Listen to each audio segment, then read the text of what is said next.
pahlawan nasional itu masa lalu yang harus kita ingat. Tetapi ada juga yang harus kita perjuangkan saat ini adalah pahlawan-pahlawan tanpa tanda jasa.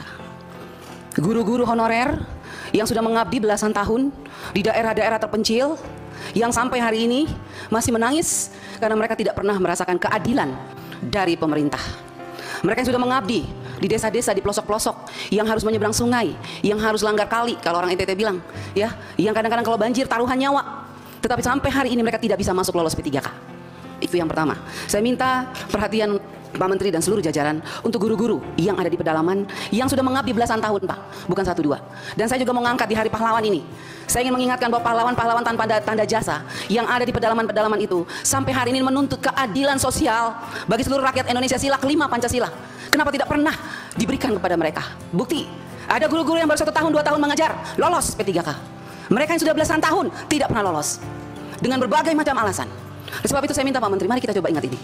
Bagaimana justru mereka ini yang sudah belasan tahun ini, yang tidak pernah diperhitungkan oleh negara ini, justru mereka itu yang harusnya mendapat prioritas untuk diangkat.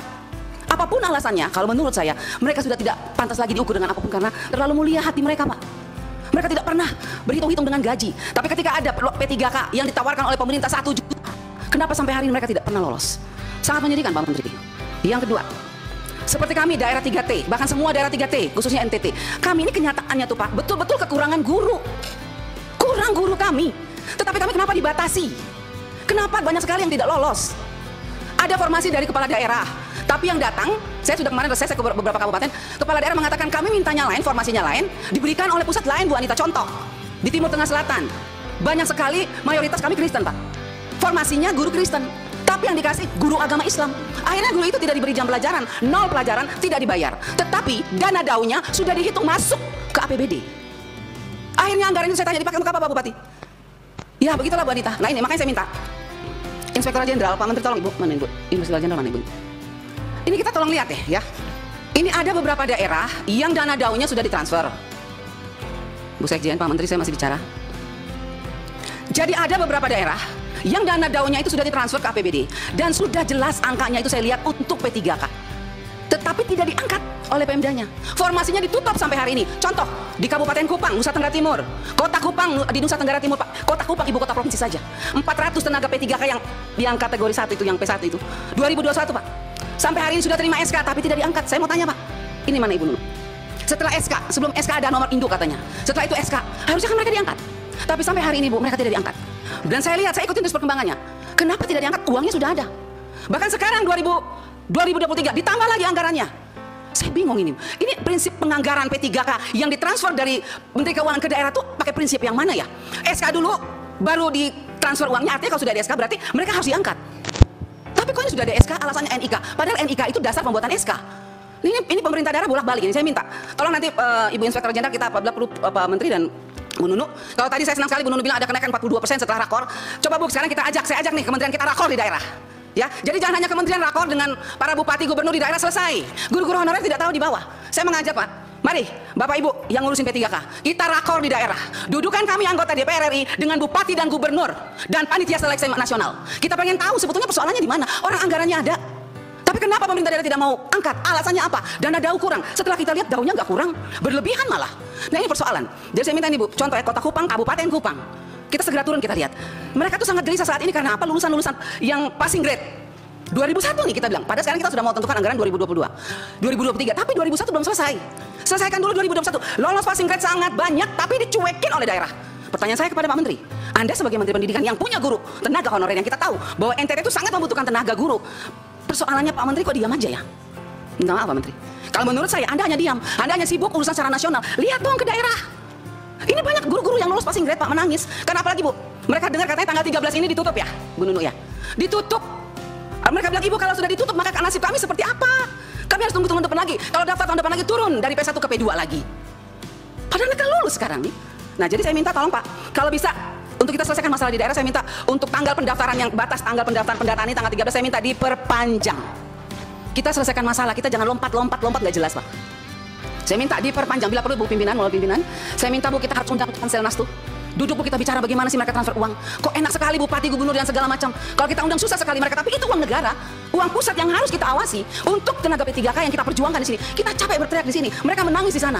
Siapa yang diuntungkan di sini? Harusnya yang diuntungkan adalah guru-guru honorer, bukan pemerintah daerah atau siapapun yang terlibat di dalamnya. Oleh sebab itu saya mohon Ibu pimpinan, kita harus segera panggil tuh Panselnas, panggil tuh BN PAN RB, Menteri Keuangan. Apa dasarnya mereka transfer? Sekarang mau saya dengar Bu, sudah ini awal tahun ini ditransfer lagi untuk P3K, tapi diangkat-angkat enggak. Terus uang ini untuk siapa? Terus siapa yang mengawasi uang ini? Terus tangisan air mata P3K yang sudah lolos passing grade, siapa yang harus menghapus air mata mereka itu siapa? Kalau bukan kita sebagai wakil rakyat, kalau bukan Anda sebagai menteri, siapa? Hanya kita yang bisa. Jadi mari Bapak Menteri, saya minta kita bergandengan tangan, kita hadapi persoalan ini bersama. Kita turun ke daerah, kita tunjukkan sama P3K bahwa kita di pusat sudah berjuang. Siapa yang mempersulit mereka di daerah? Kalau memang bupati mengatakan dana daunnya kurang, suruh mereka buka. Berapa kebutuhan mereka setiap tahun? Ada tambahan atau tidak? Kalau ada tambahan ya itu untuk P3K. Apalagi sekarang P3K untuk 2023 dananya dikunci, walaupun kuncinya terlambat. Karena 2021 itu tidak terkunci. Ini penting Bapak Ibu. Jadi sebetulnya kita ngomong dari tadi ini persoalan sudah ada Bu. Uangnya sudah ada di daerah. Cuman persoalannya kepala daerah tidak mau angkat. Alasannya dana daun kurang. Coba hitung, saya sudah hitung. Kota Kupang ada kelebihan, Kabupaten Kupang ada kelebihan, tapi bupati tidak mau. Nah ini, jadi saya bilang gimana? Kita harus sama-sama. Dan saya minta Pak Menteri menjadi fokus Pak Menteri untuk menyelesaikan ini supaya Bapak juga jangan terlalu beban bahwa memang kesalahan bukan hanya pada pusat. Di daerah juga ada, mari kita selesaikan bersama. Makanya saya usul rakor di daerah, ajak kami anggota DPR RI. Biar jelas, clear. Bila perlu dudukin itu DPR provinsi, DPRD kabupaten, supaya mereka tahu ini uang APBN yang berubah jadi APBD yang tidak bisa mereka pakai seenaknya, khusus untuk P3K. Yang saya dengar banyak permainan di daerah sekarang. Itu dana P3K dimainkan oleh mereka. Makanya saya kadang-kadang saya bikin kalau perlu kita pakai, minta KPK aja periksa kalau begini caranya. Sakit hati kita nih, kasihan guru-guru itu. Oke lanjut, itu untuk ini Pak ya, P3K. Mengenai ada juga terkait asesmen tadi Pak, daerah NTT Pak. Kami masih kurang jaringan, susah. Bagaimana asesmen melakukan di UNBK? Banyak daerah sekolah-sekolah yang berteriak tidak memiliki komputer tapi dikirim laptop. Ada daerah yang akses internetnya lancar, laptopnya tidak ada. Saya ada bukti Pak. Laptopnya itu ditumpukin setinggi gunung tapi nggak dipakai. Karena nggak ada akses internetnya. Itu seperti apa itu coba? Ya seperti apa? Seperti itu pertanggungjawabannya.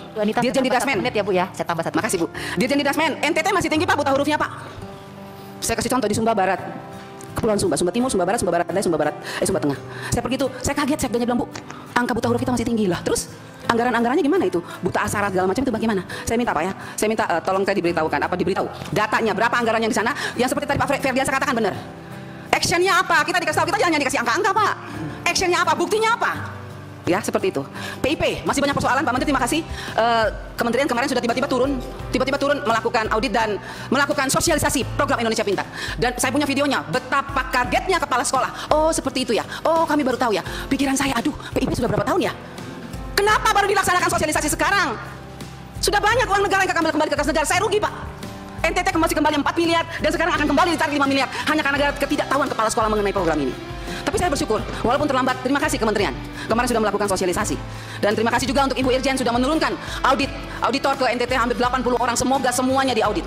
Dan rajin-rajinlah turun Bu Irjen, turunkan anak buah Ibu Irjen untuk melakukan audit. Supaya jelas, tahu segalanya. Sudah kok. Terakhir Pak Pimpinan, tunjangan khusus Pak, untuk daerah terpencil masih belum cair sampai saat ini. Tunjangan khusus daerah terpencil, tunjangan khusus daerah terbelakang, tunjangan khusus dikatakan biasanya apa sih?